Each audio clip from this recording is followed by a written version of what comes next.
Assalamualaikum warahmatullahi wabarakatuh. Perkenalkan, nama saya Fika Aulia Nugra dengan NIM 2204075100014 dari kelas BC 223. Nah, di sini saya akan membuat video mengenai mid test evaluasi pembelajaran. Selamat menyaksikan.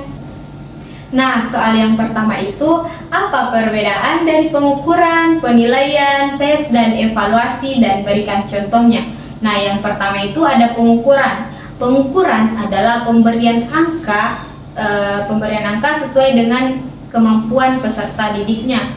Nah, yang kedua itu ada penilaian. Penilaian itu seperti pengambilan keputusan atau nilai akhir sesuai dengan kemampuan peserta didiknya.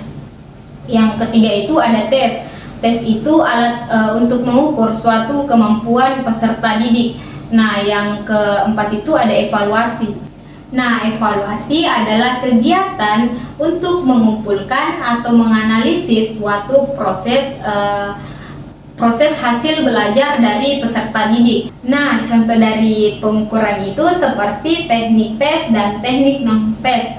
Contoh dari penilaian itu seperti mengkonversi nilai seperti A itu sangat baik, B itu baik, C itu cukup, D itu kurang, dan E itu gagal. Contoh dari tes seperti tes lisan maupun tes tulisan. Contoh dari evaluasi itu seperti pengayaan atau remedial. Nah, yang kedua ini ada jelaskan prinsip-prinsip dasar evaluasi pembelajaran. Nah, prinsip-prinsip dasar evaluasi pembelajaran ini ada 5. Yang pertama itu ada continue. Continue itu evaluasi dilakukan secara terus-menerus. Yang kedua itu ada kooperatif. Nah, di sini evaluasi dilakukan dengan bekerja sama dengan berbagai pihak. Yang ketiga itu ada komprehensif. Di sini guru menggunakan semua objek sebagai bahan evaluasi. Nah, yang keempat itu ada adil dan objektif. Di sini guru harus bersikap adil dan tidak pilih kasih kepada peserta didiknya. Dan yang terakhir itu ada praktis. Evaluasi itu harus mudah dipahami dan mudah dilakukan. Nah, yang ketiga itu ada sebutkan dan jelaskan jenis-jenis evaluasi pembelajaran. Nah, yang pertama itu ada evaluasi formatif. Evaluasi ini dilakukan di awal pembelajaran. Nah, yang kedua itu ada evaluasi sumatif. Evaluasi sumatif ini dilakukan di akhir pembelajaran. Yang ketiga itu ada evaluasi penempatan. Nah, evaluasi ini dilakukan untuk menempatkan sesuai dengan kemampuan peserta didiknya. Nah, yang terakhir itu ada evaluasi diagnostik. Nah, evaluasi diagnostik ini untuk mengetahui kesulitan belajar siswa. Nah, yang keempat itu ada jelaskan perbedaan antara evaluasi diagnostik, formatif, dan sumatif. Nah, perbedaannya itu yang pertama ada evaluasi diagnostik. Ini bertujuan untuk mengetahui kesulitan belajar peserta didiknya. Sedangkan evaluasi formatif itu evaluasi yang dilakukan di awal proses pembelajaran. Nah, yang ketiga itu ada evaluasi sumatif. Evaluasi sumatif ini dilakukan di akhir pembelajaran. Nah, nomor 5 itu jelaskan tujuan dari evaluasi pembelajaran. Nah, tujuan evaluasi pembelajaran itu untuk mengumpulkan informasi untuk mengetahui perkembangan dan kemajuan peserta didik selama proses pembelajaran. Nah, nomor 6 itu jelaskan sasaran evaluasi.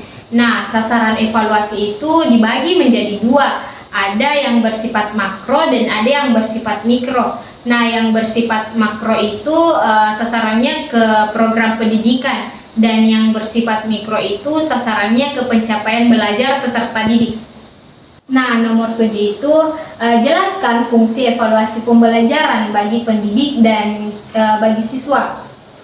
Nah, fungsi pembelajaran bagi pendidik itu untuk mengetahui bahan-bahan pembelajaran yang telah diberikan apakah sudah dipahami oleh siswa tersebut atau belum.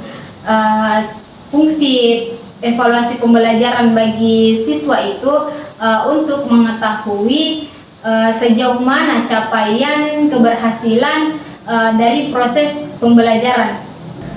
Nah, nomor 8 itu jelaskan klasifikasi evaluasi berdasarkan fungsi.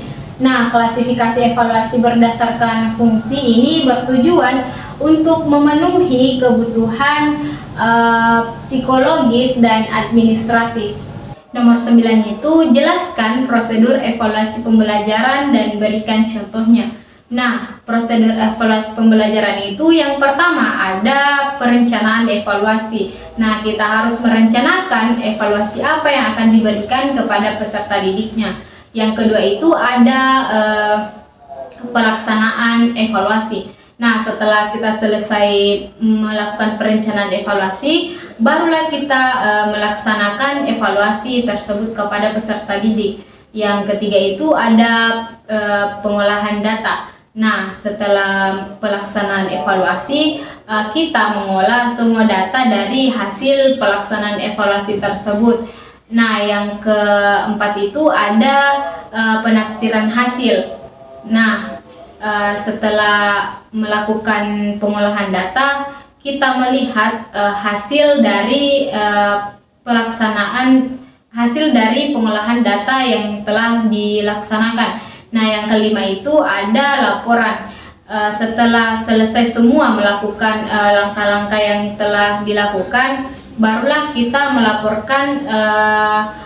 melaporkan prosedur-prosedur ini ke berbagai pihak seperti pemerintah, kepala sekolah, bahkan kepada peserta didik itu sendiri.